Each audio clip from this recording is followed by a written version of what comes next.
उत्तराखंड सरकार ने आज गन्ना मूल्य में वृद्धि कर दी है और 20 रुपए की वृद्धि की गई है अगेती और सामान्य दोनों प्रजातियों में। तो हमारे साथ बातचीत करने के लिए गन्ना मंत्री सौरभ बहुगुणा जी हैं, तो उन्हीं से बात करते हैं। मंत्री जी, आपने एक कमेटी बनाई थी, उसकी रिपोर्ट के बाद आज कैबिनेट में ये सब चीजें आ गई है, कैबिनेट में निर्णय भी हो गया है, तो 20 रुपए की आपने वृद्धि की है। नहीं, देखिए, मैं समस्त कैबिनेट के अपने सहयोगियों का, माननीय मुख्यमंत्री जी का विशेष रूप से धन्यवाद देता हूं कि बहुत एक ज्वलंत मुद्दा भी था। काफी दिनों से किसान हरिद्वार में भी धरने में बैठे थे गन्ना मूल्य लेके, और आज सरकार ने अर्ली प्रजाति और जनरल प्रजाति दोनों के लिए 20 रुपए की वृद्धि करी है, और सारे किसानों को बधाई देता हूं और उम्मीद यही करूंगा कि जो हमारी किसान भाई हैं उनको इस वृद्धि से फायदा हो, उनकी आर्थिकी सुधरे। और जो सरकार का एक मत था कैबिनेट का कि सरकार के ऊपर कर्जे बहुत हैं चीनी मिल के, कहीं ना कहीं उसको भी ठीक करने के लिए हम लोग काम करें और मॉडर्नाइजेशन की तरफ बढ़ें, ताकि चीनी मिल भी अच्छी चले और गन्ना मूल्य भी अच्छा मिले। तो विरोधी राजनीतिक दल कह रहे हैं कि ये वृद्धि जो है नाकाफी है। देखिए, विरोधियों की बात तो मैं नहीं करूंगा। अगर आप पिछले जब से कांग्रेस की सरकार थी तब अगर आप वृद्धि उठा के देखेंगे और हमारे टाइम की वृद्धि देखेंगे तो हमने हमेशा कांग्रेस की सरकार से ज्यादा वृद्धि करी है। 2022 में 28 रुपए की वृद्धि करी थी। कांग्रेस के टाइम में यूपी और हमारे जो रेट का डिफरेंस था वो सिर्फ 2 रुपए का हुआ करता था, उसको बढ़ा के हमने 5 रुपए का डिफरेंस किया है। आज यूपी और उत्तराखंड के रेट में गन्ना मूल्य में 5 रुपए का डिफरेंस है।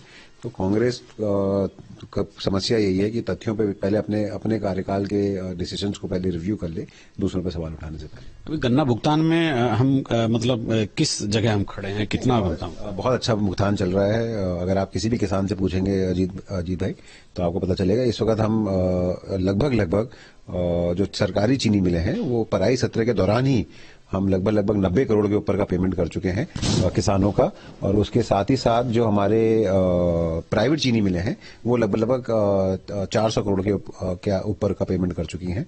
तो इस करंट पराई सत्र में हम लोग लगभग 500 करोड़ के ऊपर का पेमेंट कर चुके हैं, जिसमें से सरकारी और सरकारी चीनी मिल 90 करोड़ के ऊपर के पेमेंट कर चुके हैं। दुग्ध संघ मंत्री भी आप हैं, तो कांग्रेस के नेता लगातार आरोप लगा रहे हैं, आपने कई अधिकारियों पर कार्रवाई भी की है, तो वो पूरा माजरा क्या है?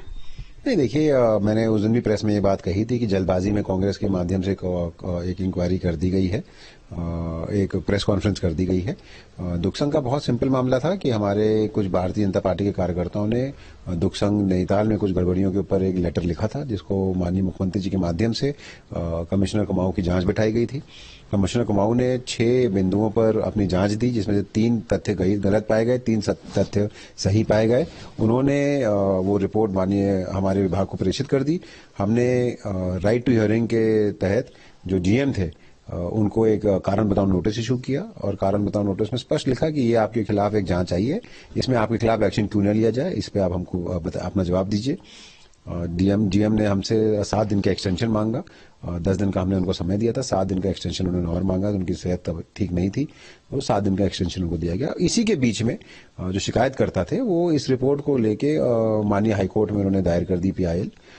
तो ये हाईकोर्ट में भी पेंडिंग है और अभी तक हमारे को जवाब जो है जीएम का नहीं मिला है, जिसका हम इंतजार कर रहे हैं, जो उनका फंडामेंटल राइट है। और जैसे ही उनका जवाब आएगा, जो भी कानूनन कार्रवाई उस जवाब के हिसाब से बनती होगी वो हम करेंगे। आपने विजिलेंस इंक्वायरी भी बैठाई है, वो कौन सा इशू है या यही है इशू है? नहीं, वो अलग इशू था। वो मान सिंह पाल जी हमारे जीएम थे देहरादून के। मेरे ज्वाइनिंग पे मुझे पता चला कि आय से अधिक संपत्ति की इनके ऊपर काफी मुकदमे दर्ज हुए थे, लेकिन इनकी इंक्वायरी नहीं हो पा रही थी। तो मेरे पास वो फाइल आई थी और मैंने उस पर विजिलेंस इंक्वायरी उसमें मार्क करी थी। उनकी विजिलेंस इंक्वायरी आज भी चल रही है। उनको मैंने जीएम देहरादून के पद से उनको हटाया और उनकी मूल तैनाती भी उनको वापस किया।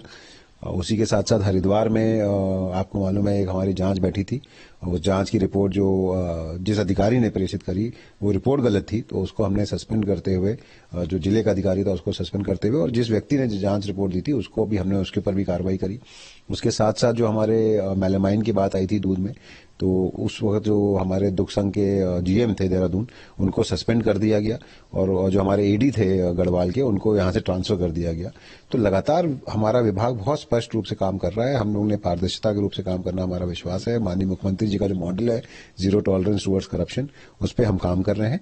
और जितनी इंक्वायरी और जितने एक्शन पिछले 1.5-2 साल में हमने दुग्ध संघ में लिए हैं, अगर आप रिकॉर्ड उठाएंगे इन मंत्रालयों का, तो कभी भी इतने एक्शन किसी भी अधिकारी के ऊपर नहीं लिए गए। अपने सहयोग कैमरामैन सोनी कुमार के साथ न्यूज स्ट्रीट के लिए देहरादून से अजीत सिंह राठी।